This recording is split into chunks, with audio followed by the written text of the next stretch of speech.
Limited company अगर आप register करने जाते हैं या फिर आपकी प्राइवेट लिमिटेड कंपनी है तो आपको जरूर देखनी चाहिए, समझनी चाहिए, जो आपको बहुत बड़ी प्रॉब्लम से बचा सकते हैं।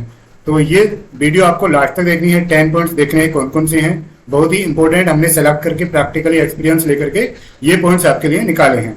तो दोस्तों जो पहले नंबर पर पॉइंट आता है वो आता है व्हाट शुड बी नेम। आप कहेंगे सर नेम तो कुछ भी हो सकता है, कोई दिक्कत नहीं है। भाई नेम बहुत जरूरी है।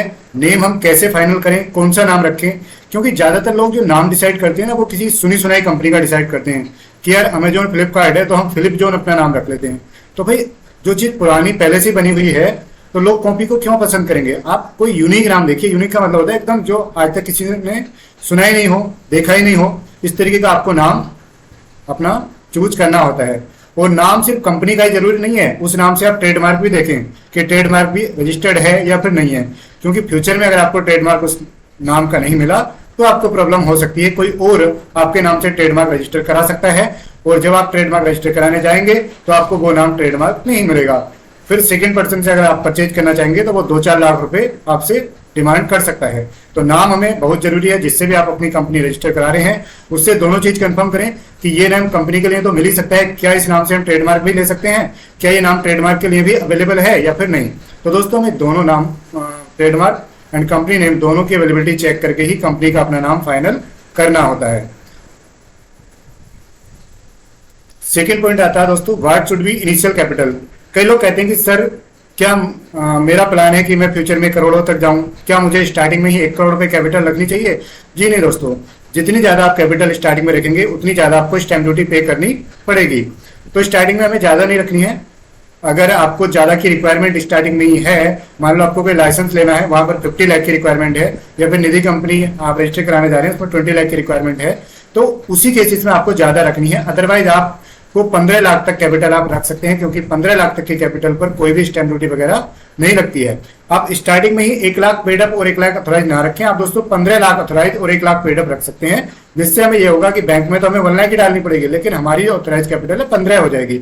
सेम कॉस्ट में, लगभग कुछ स्टेट में 1500 रुपए की एक्स्ट्रा कॉस्ट लगती है, अदरवाइज ज्यादातर स्टेट में 15 लाख की और 1 लाख की सेम ही कॉस्ट लगती है। तो आपको ये रहेगा कि अगर आप 1 लाख और पेड अप और ऑथराइज 1 ही लाख करा लेते हैं और बाद में 1 से 15 जाते हैं तो आपकी 20-30 हजार रुपए की एक्स्ट्रा कॉस्ट वहां पर लग सकती है। तो इससे ये बेटर है कि हम 15 लाख की कैपिटल ही स्टार्टिंग में अपनी रख लें। ऑथराइज पेड अप आप 1 लाख भी रख सकते हैं। बाद में आप मात्र राइट इश्यू करके 400 रुपए का फॉर्म फाइल करके अपनी कैपिटल पेड अप इंक्रीज कर सकते हैं 15 लाख तक की किसी भी समय। ठीक है दोस्तों, what should be paid up and authorise मैंने ये क्लियर कर दिया है। तो ऑथराइज आप स्टार्टिंग में कितनी रखेंगे, 15 तक रख सकते हैं, और पेड अप आप 1 लाख तक रख सकते हैं, जब तक कि आपको कोई स्पेसिफिक रिक्वायरमेंट नहीं है। पॉइंट नंबर 3 पर आते हैं दोस्तों। काफी लोगों का एक क्वेश्चन होता है कि सर मेरा रजिस्टर्ड ऑफिस क्या रहेगा, क्या मुझे किसी कॉमर्शियल एरिया में ऑफिस लेना पड़ेगा या फिर मैं अपने रेजिडेंशियल एड्रेस को ही ऑफिस एड्रेस दिखा सकता हूं। तो दोस्तों आपको स्टार्टिंग में, क्योंकि अभी बिजनेस आप स्टार्ट कर रहे हैं, इतना फंड भी नहीं होगा, तो अगर आपका पहले से कोई ऑफिस है कॉर्पोरेट एरिया में तो आप उस ऑफिस का एड्रेस दिखा सकते हैं। अगर आपका ऑफिस नहीं है तो आप अपने घर के एड्रेस से रजिस्टर करा सकते हैं और बाद में मात्र 300 की फीस देकर के, गवर्नमेंट फीस, आप अपने एड्रेस को सेम स्टेट में चेंज करा सकते हैं। किसी दूसरे स्टेट में चेंज कराएंगे तो उसमें काफी ज्यादा खर्चा आता है, लेकिन सेम स्टेट में आप इजिली चेंज करा सकते हैं। तो आपको डिसाइड करना है कि स्टार्टिंग में आप अपने घर का एड्रेस भी दे सकते हैं और घर के एड्रेस पर भी आप अपनी कंपनी रजिस्टर दोस्तों करा सकते हैं। पॉइंट नंबर 4 आता है how to decide share holding और ओनरशिप रेशियो। काफी लोगों में ये दिक्कत आती है, कोई कहता है कि सर मैं अकेला हूं और मैं अपने फ्रेंड के साथ कंपनी रजिस्टर करना चाहता हूं, क्या मैं फ्रेंड को कितनी परसेंटेज की शेयर होल्डिंग, कितनी परसेंटेज की ओनरशिप दूं जिससे मुझे फ्यूचर में कोई प्रॉब्लम ना आए। तो दोस्तों कई बार तो ये होता है कि आप दोनों बराबर बराबर कैपिटल लगाते हैं, तो उस केस में तो 50-50 लगाते ही हैं। ठीक है, तो अगर आप दोनों को डिसाइड करना है कि कितने कितने परसेंटेज रखना है। लेकिन अगर दोनों की कैपिटल सेम नहीं है, 50-50 आप नहीं रखना चाहते, तो उस केस में आप अपने पास 50 से ज्यादा रख लीजिए।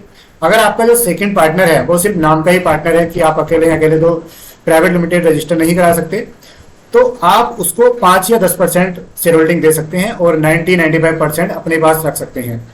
या आप 3-4 पार्टनर हैं और आप मेजर कैपिटल या मेजर नॉलेज आपको ही है, तो आप 75% या 76% अपने पास रखें और बाकी के 20-25% में बाकी 2-3 लोगों को आप 5-5% दे सकते हैं।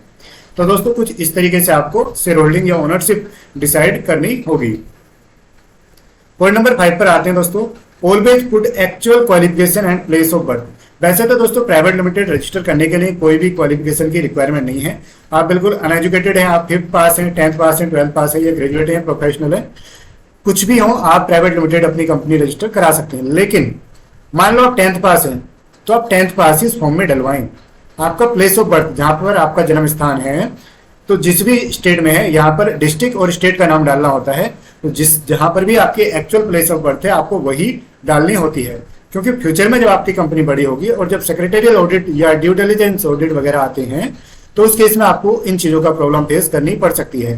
तो जिससे भी आप अपनी कंपनी रजिस्टर कराते हैं, उसको आप एक्चुअल क्वालिफिकेशन और एक्चुअल प्लेस ऑफ बर्थ जरूर बताएं। जो भी आपकी क्वालिफिकेशन है वही उसमें डलवाएं, जिससे एक अलग इंपैक्ट पड़ता है। मिनिस्ट्री में भी आपकी प्रोफाइल जाती है, तो आप अच्छे से डलवाएं। और कल को आपकी कंपनी बड़ी होती है, लिस्टिंग वगैरह में जाती है, तो उस केस में भी आपको प्रॉब्लम आ सकती है अगर आपकी प्लेस ऑफ बर्थ और क्वालिफिकेशन एक्चुअल नहीं है। मान लो आप अभी तो ग्रेजुएट हैं, बाद में आपने और कोई डिग्री हासिल कर ली, तो बाद में आप अपडेट करा सकते हैं, ठीक है। लेकिन आप स्टार्टिंग में जो मान लो अभी आप ग्रेजुएट हैं और आपने उसमें डलवाया ही नहीं, आपने पीजी डलवा दिया, तो ऐसे नहीं डलवाना। जो आज के डेट में क्वालिफिकेशन है वही आपको डलवानी होगी। अब दोस्तों बात आती है ऑब्जेक्ट क्लोज पर। ऑब्जेक्ट क्लोज जो कंपनी का होता है वो क्लोज होता है जो काम कंपनी कर सकती है। यानी ऑब्जेक्ट क्लोज में कंपनी की एक्टिविटीज लिखी रहती है कि कंपनी ये काम कर सकती है। Company trading, manufacturing, assembling, marketing, distribution वगैरह कर सकती है। तो अगर आपका काम ट्रेडिंग का है तो आप 2 लाइन में उसको समाप्त ना करें, आप पूरा एलैबोरेट करके उसे लिखें ताकि सारे एरिया कवर आ जाए। आप मार्केटिंग भी कर सकें, आप ट्रेडिंग भी कर सकें, आप होलसेलिंग, रिटेलिंग, है ना, मार्केटिंग, डिस्ट्रीब्यूटिंग, मैन्युफैक्चरिंग वगैरह कर सकें। क्योंकि कई लोग ये करते हैं जो कंसल्टेंट, प्रोफेशनल, सीएस, एडवोकेट वगैरह होते हैं, अगर उनके पास कंपनी रजिस्टर होने को आती है और क्लाइंट कहता है कि सर मुझे ना रिटेल ट्रेड का काम करना है इन गारमेंट, तो क्या करते हैं, company will carry on the business of retail trade in garment, इस तरीके से एक लाइन में समाप्त कर देते हैं। जबकि उन्हें पूरा एलैबोरेट करके लिखना चाहिए, उसमें मैन्युफैक्चरिंग, ट्रेडिंग, होलसेल, मार्केटिंग, है ना, डिस्ट्रीब्यूशन, सारी चीज लिख देनी चाहिए। और वो कॉटन भी करेगा, वो स्टिचिंग भी करेगा, वो मैन्युफैक्चरिंग भी करेगा, इधर उधर से इंपोर्ट एक्सपोर्ट भी कर सकता है। तो ये सारी चीज आपको डाल करके ही अपनी कंपनी रजिस्टर करना होगा। अब आप बोलोगे सर अगर हमने एक लाइन से करा ली तो हमें क्या दिक्कत हो जाएगी? दिक्कत तो दोस्तों बहुत बड़ी हो सकती है, क्योंकि आपको वो ऑब्जेक्ट बार बार चेंज कराना होगा। अगर आप बिना चेंज कराए करते हैं तो आपको मिनिस्ट्री से नोटिस आ सकता है, पेनल्टी लग सकती है। और आपको अगर बार बार चेंज कराएंगे तो आपको अननेसेसरी एक्स्ट्रा कॉस्ट बार बार देनी होगी। तो जिस भी प्रोफेशनल से आप करा रहे हैं उनसे प्रॉपर ऑब्जेक्ट आप बनवा करके लें कि सर हमें ऑब्जेक्ट पहले दिखाइए कि आपने किस तरीके से बनाया है, उसमें हमारे पॉइंट सारे कवर हैं या फिर नहीं है। आपके पॉइंट से ज्यादा उसमें हो तो कोई प्रॉब्लम नहीं है, लेकिन कम नहीं होनी चाहिए, इस बात का ध्यान रखना है। पॉइंट नंबर 7 की दोस्तों बात करते हैं। काफी लोगों को ये कंफ्यूजन होता है कि सर जब कंपनी अब न्यू रजिस्टर होती है 2020 के बाद में, तो ESIC, EPF, soap and establishment ये अभी लॉन्च हुआ है, और GST रजिस्ट्रेशन का भी ऑप्शन दिया जाता है, जिसमें ESIC और EPF मैंडेटरी होते हैं। सोप एंड एस्टेब्लिशमेंट आप सेलेक्ट कर सकते हैं, GST रजिस्ट्रेशन ऑप्शनल होता है। तो दोस्तों ESIC और EPF तो मैंडेटरी होते हैं, ये तो आपको मिलेंगे ही मिलेंगे। और क्वेश्चन आता है कि सर क्या सर हमें रिटर्न भी फाइल करनी होगी इंस्टेंटली? नहीं दोस्तों, आपको जब तक इन ESIC के केस में 10 एम्प्लॉय का और EPF के केस में मैंडेटरी 20 एम्प्लॉय का क्राइटेरिया ना खोला हो तब तक आपके पास ये ऑप्शनल है, आपको रिटर्न फाइल करने की जरूरत नहीं है। सोप एंड एस्टेब्लिशमेंट आप ले लेते हैं, ये तो वन टाइम रजिस्ट्रेशन होता है। उसके बाद आती है GST रजिस्ट्रेशन। तो GST रजिस्ट्रेशन दोस्तों आप ले सकते हैं, लेकिन स्टार्टिंग में आप ना लें, क्योंकि 40 लाख तक की टर्नओवर के लिए GST रजिस्ट्रेशन की रिक्वायरमेंट नहीं होती है। और GST रजिस्ट्रेशन अगर आपको चाहिए तो आप अलग से अप्लाई कराएं। कंपनी के साथ अगर आप अप्लाई करेंगे तो इसमें 15 दिन, महीना भर भी लग जाता है GST आने में, तो अननेसेसरी आपको टेंशन होगी, आपका डबल भी इश्यू हो सकता है। इसलिए आप यहाँ पर स्पाइस के साथ में, कंपनी के साथ में GST ना अप्लाई करें, अब बाद में अलग अप्लाई करें GST की वेबसाइट से। पॉइंट नंबर 8 आता है दोस्तों, who can become director. Director कौन पर्सन हो सकता है, क्या कोई क्वालिफिकेशन, क्या कोई एक्सपीरियंस की जरूरत होती है? तो दोस्तों नॉर्मल प्राइवेट लिमिटेड कंपनी में कोई भी क्वालिफिकेशन या फिर कोई भी एक्सपीरियंस की जरूरत नहीं होती है। कोई भी पर्सन किसी भी स्टेट का और किसी भी अदर कंट्रीज का किसी भी इंडियन कंपनी में डायरेक्टर बन सकता है। अगर आपकी कंपनी NBFC है, नॉन बैंकिंग फाइनेंशियल कंपनी के लिए आप अप्लाई करेंगे रजिस्टर कराने के बाद में, तो उस केस में आप क्वालिफिकेशन और एक्सपीरियंस की जरूरत पड़ती है। उस केस में आपके पास कोई अच्छी डिग्री होनी चाहिए फाइनेंस की, चाहे MBA फाइनेंस हो, CA, CS या LLB वगैरह हो, और आपको 5 साल प्लस का एक्सपीरियंस होना चाहिए फाइनेंस बिजनेस में, किसी भी बैंक में, NBFC में, किसी भी प्रोफाइल में होना चाहिए। लेकिन अगर आपकी NBFC नहीं है, नॉर्मल प्राइवेट लिमिटेड कंपनी है, तो आपको किसी भी क्वालिफिकेशन या एक्सपीरियंस की जरूरत दोस्तों नहीं होती है।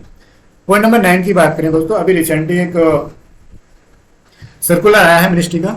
मिनिस्ट्री ने ये बोला है कि अगर कोई डायरेक्टर कुछ ऐसी कंट्रीज से है जिनका बॉर्डर इंडिया के बॉर्डर से टच करता है, तो ऐसा पर्सन अगर कोई डायरेक्टर बनता है तो ऐसे पर्सन को सबसे पहले मिनिस्ट्री ऑफ होम अफेयर्स से एक डिक्लेरेशन लेनी होगी, तभी आप डायरेक्टर बन सकते हैं। अगर आप प्रोफेशनल हैं और ये वीडियो देख रहे हैं तो आपको ये चेक करना है कि वो अब जिनका बॉर्डर इंडिया से टच करा वो यही है, 6-7 कंट्री हैं, नेपाल, भूटान, चाइना, म्यांमार, बांग्लादेश, पाकिस्तान। तो अगर इनमें से कोई आता है तो उसका proper ministry of home affairs से डिक्लेरेशन लेनी है, तभी वो डायरेक्टर बन सकता है। तो आप लोग जब भी सर्टिफाई करें डॉक्यूमेंट्स को, जब declaration ministry of home affairs से मिल गई हो। अब दोस्तों बात आती है जब हम कंपनी के फॉर्म अपलोड करते हैं रेडी करने के बाद में, तो फर्स्ट हमें पे लेटर अपलोड करना है, क्योंकि इसमें 2 चालान जनरेट होते हैं, 2 बार हमें पेमेंट करनी होती है।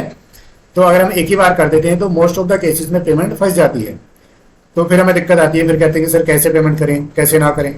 तो इस केस में दोस्तों हमें पहले पे लेटर करना है, उसके बाद ही पेमेंट करनी है। अगर आपने पेमेंट